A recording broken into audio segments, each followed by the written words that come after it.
to BaptICED, our studio today. Follow me, sir. So, are you familiar with the cold plunge energy? Not really. Okay. I'm ready for a plunge. Well, I appreciate you hopping on our show today. Come over here first. So, what I'm going to do, follow me on that side over there. Okay. And meet me over here.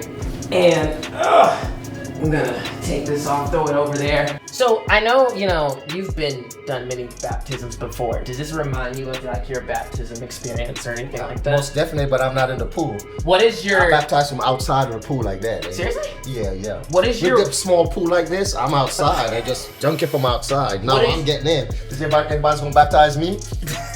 What is your worst like baptism gone wrong story? Oh man, so baptism going wrong story. Here, see if you can sit where I'm sitting. I had a couple. Perfect. I had a couple that actually, oh man. You got this age right here. Sorry about that. Okay, are you solid? Are you good? I want to get it early. Are you good? Yeah, I'm good. So I had a couple that wanted, the husband and the wife wanted to be baptized at the same time. Oh. And they were much bigger than I am. Ooh. I was much younger. Yeah. And so I had the gentleman at the back, the wife at the front. They were like, the wife's back was against the husband's chest. And so I was trying to baptize both of them at the same time. Yeah, and there's this weird thing with baptisms where it's like you gotta kind of pull them up or something like that. So it's. But the challenge for that was that the husband was supposed to hold his wife. Yeah. Close to his body, and then the wife would hold him to my hand. Yeah. So we became one unit. Yeah, that's difficult. So what happened was, he decided once he hit the water that he would let go. So he was at the bottom. Oh. I'm pulling the wife up, but he's left behind, So so hopefully we don't have any of that stuff today. Oh, but anyway, welcome everyone to BaptICED. BaptICED, that's a good name. BaptICED, It is the one show where we break the ice while also breaking the ice. That's a tagline Cameron came up with, and it was really clever. Today we have one of the best players, performers, athletes in the league. I mean, honestly, if we look at the scoreboard of highest baptisms per game ever or per season, I think our special guest would be on the list. Pastor Wendy Jones, let's make some noise for him today. How you feeling today? How are you feeling about the ice and stuff? Well, ice, I like Bapt. I don't know about ice. Yeah? But I like anything that have to be Bapt, Are you ready to put our toes in? Yeah, we can. Okay, well let's start. Okay. And we're gonna do that, and then we'll start our first question. Ah! Can we do it one at a time? You can do one at a time. We can do one at a time. Okay. I'll do one with you. Okay, so first one question. Ooh! How long we need to keep it in there? However you feel like it. Okay. You can do breaks and take it out here and there. Here and there a little bit. Come on, Pax, you gotta get the feet. Come on, get the feet in there. Get them toes out in there. Get them both toes. I'm testing your both toes. I'm following your energy. Yeah. I am a pro of this game. Yeah. You will not outshine me. I'm feeling it. Okay. Now, we know a lot about you. Yeah. One thing we know about you is that oftentimes... I think I need to get out, I'm following your lead. Yeah. So one thing we know about you is that you oftentimes say at church that if you weren't a pastor, you'd actually have your own nightclub. That's something I've heard you say. So let's... Maybe, I would. Maybe. If you started a nightclub, what would your DJ name be? My DJ name? Yes. Oh, man, I never thought about it that deeply, but yeah, maybe my DJ name would be...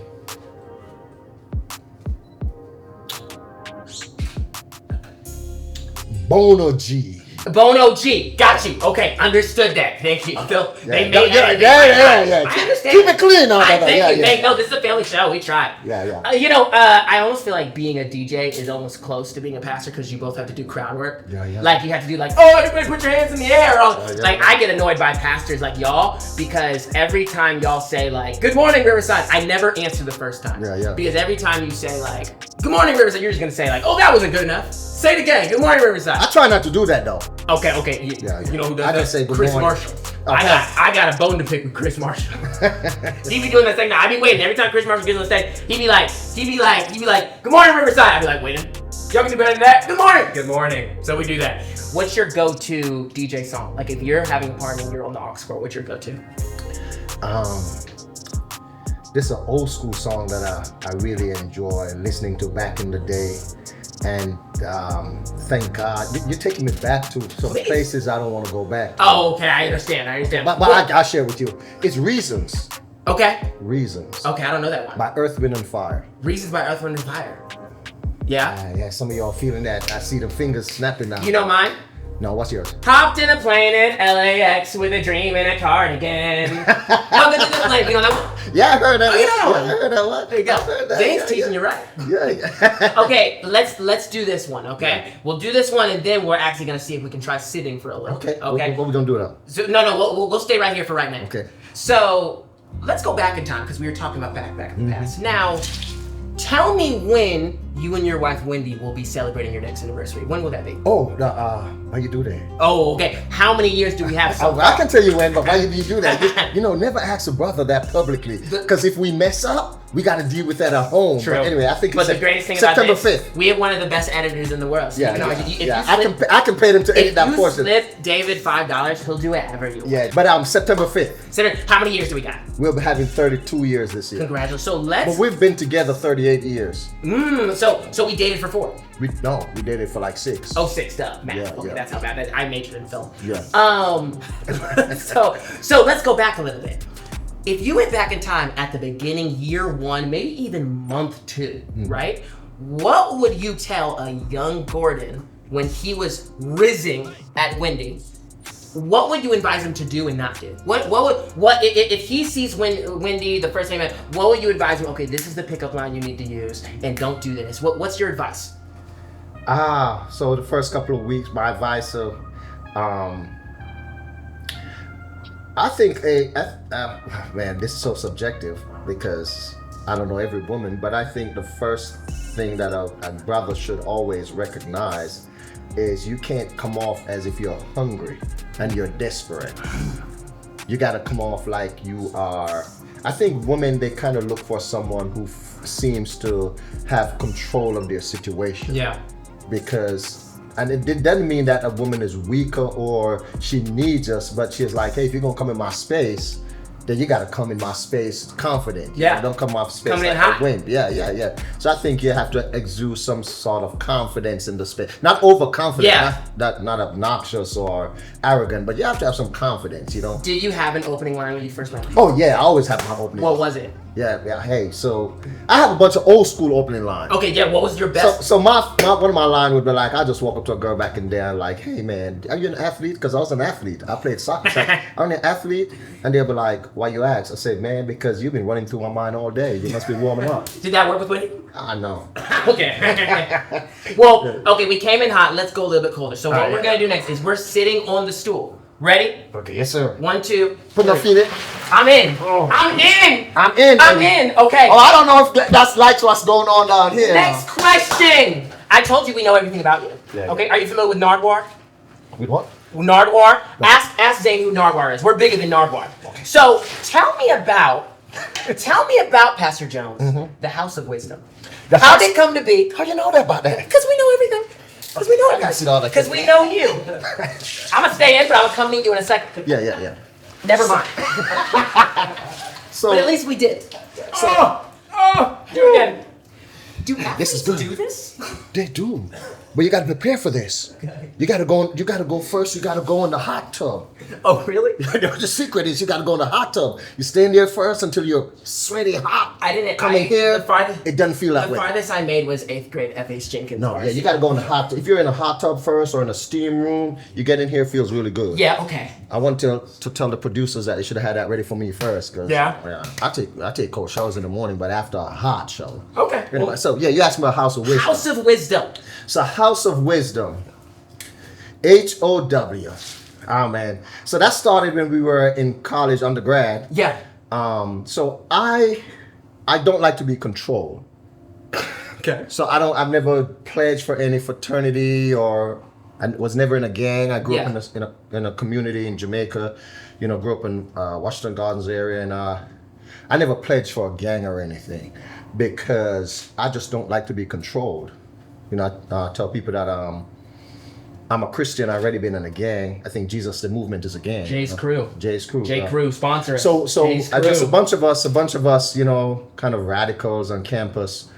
we just decided we're going to start our own kind of fraternity, informal fraternity. Yeah. And we only had two requirements. One, you had to eat breakfast in the morning, the calf, and we're willing to sit on the steps of the dorm. So that's where we met on the steps of the dorm. Yeah. And we had to address some radical issues on campus. Do y'all have a step?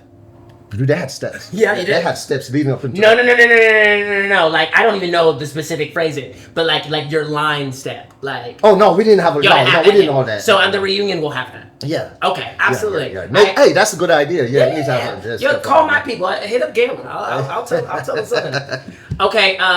Let me ask you this, and then we're gonna see if we can do in the stool without the stool. So in the tub without the stool. Woo. How many seconds? Who's counting? We're gonna do 10. You're crazy. We're gonna do 10. You're crazy. Unless you want to do 12. What you been smoking, man? What do you say? What have you been smoking? Hey, I'll do about 5. The only smoke I deal with is the Holy Ghost. How about that? All right, the fire. How about that? Man, you lay off a little of that right now because we're gonna do 5. Right? You're going on a. We can do 5. You're going on a road trip. Okay. Give me 5 Bible characters who are hopping in the car with you. Oh man. You're doing 12 hours. Yeah. Can we get Jesus? No, not Jesus. No. Okay. That's a simple answer. Okay. So cool. So my 5 character would be, I need me a David in there. Okay. Right, because especially navigating the United States, if we got to go through some places, I need a warrior with me, bro. Yeah. I need someone who's not fearless. I need a John with me. John, see a visionary. Which John? John the Baptist. Got you. Yeah, I need some revelation. We get John the Baptist on baptized. Yeah, I need John the Baptist. I need a guy who's fearless, radical, go against the status quo, take some risks, because I like taking risks. I would say I need me an Isaiah. Okay. I need me an Isaiah. Okay. You know, I'm not a fearless brother who is not afraid to speak truth to power. I have a problem with Isaiah. Why would you? Because, it would be a hard time. Like, he's gonna realize that I haven't read all 50 chapters because he's got a lot to say. 66. For example, like for a James. I know James. That's like that's like 2 pages. Yeah. But Isaiah, he's gonna say something like, I didn't get to that yet. That's a lot. I don't know if you know this, man, but Isaiah actually is the book of Isaiah is actually outlined structured just like the Bible. 66 books. 37 of them like post, 27. 37 pre. 27 posts, exilic thing. It's just powerful stuff. Deep. Yeah. Okay. So I like Isaiah. So who I said we said John. David, we said David, John, Isaiah. We need one more. I'm Moses, bro. Okay. Liberator. Is he S tier for you? I feel like he's like S tier Bible. He would be. Okay. Fire. Well, you said you like to take risks, so let's take one more risk. And we're gonna get. Can we get some help getting this out or something like that? Or we'll just put this out. And then we are going to do our 10-second hop in. Who's counting? 10 seconds. Andrea's counting. In 5, 4, and you can do. Hey, if you do 5, you do 5. But I'm doing. You 10. do 5 and I do 5. That's 10. Okay. All right. You do 10. 3, 2, 1. Sex. Come on, boy. Let me go. Swim deep. Who's counting? Oh!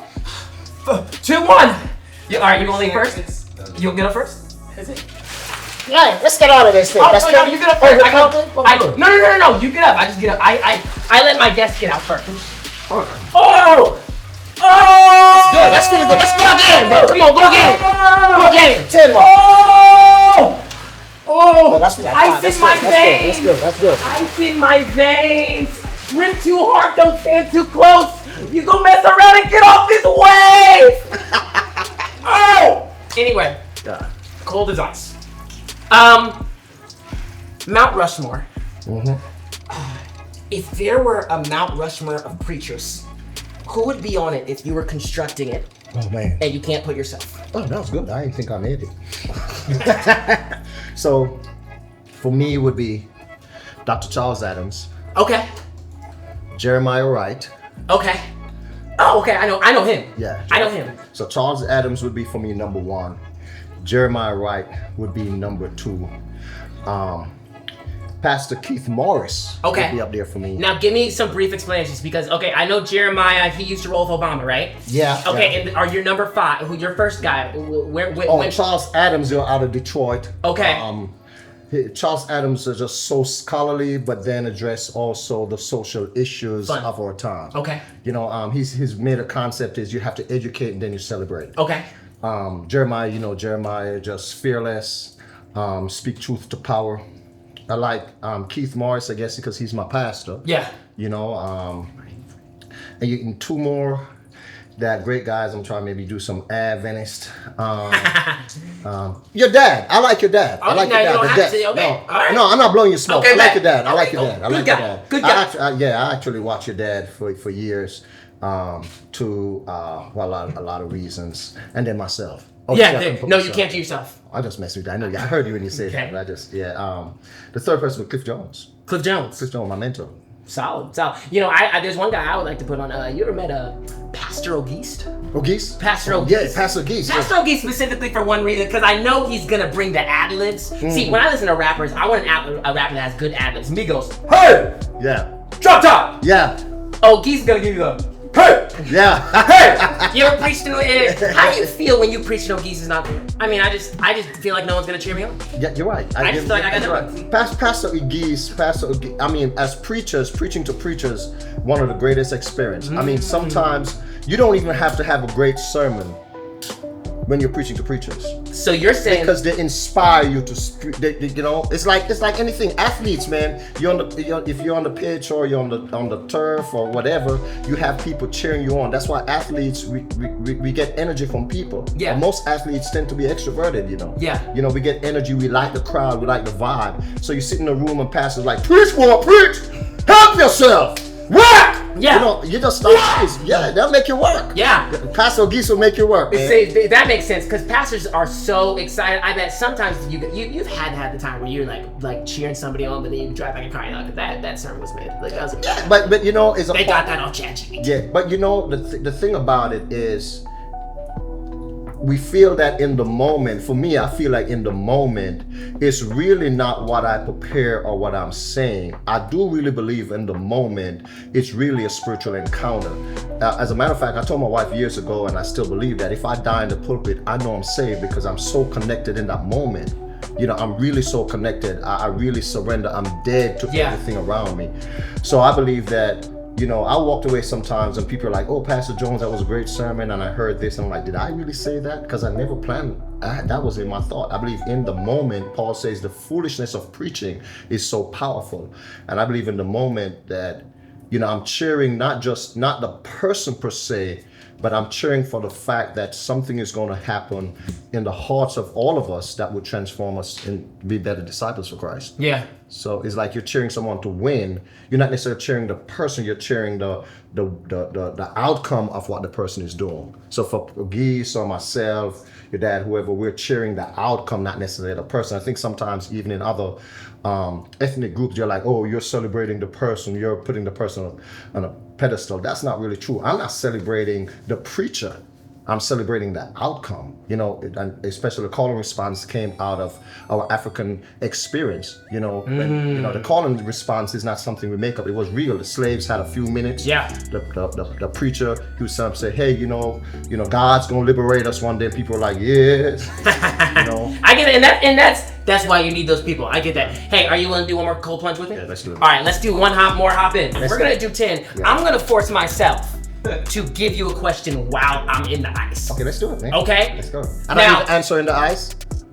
You down to give me an answer in the ice? Yeah, I'll give you the answer in the ice. It's going to be short. Y'all ready? Yeah. 3, 2, 1. Ah! Okay, everyone. So this question is sponsored by our sponsor, Juice Pharm. Okay. Juice Pharm.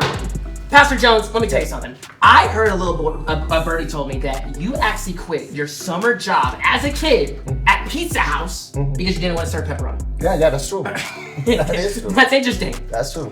What if you had to quit ministry and do one service minimum wage, service working job, a summer job, teenager job? What are we doing? Auto mechanic. Okay. I work on cars. Okay, that's what we're doing. So we are, what is your specific favorite thing to do with the cars? modify them. Yeah. Try to get them going fast as possible. Yeah. Yeah.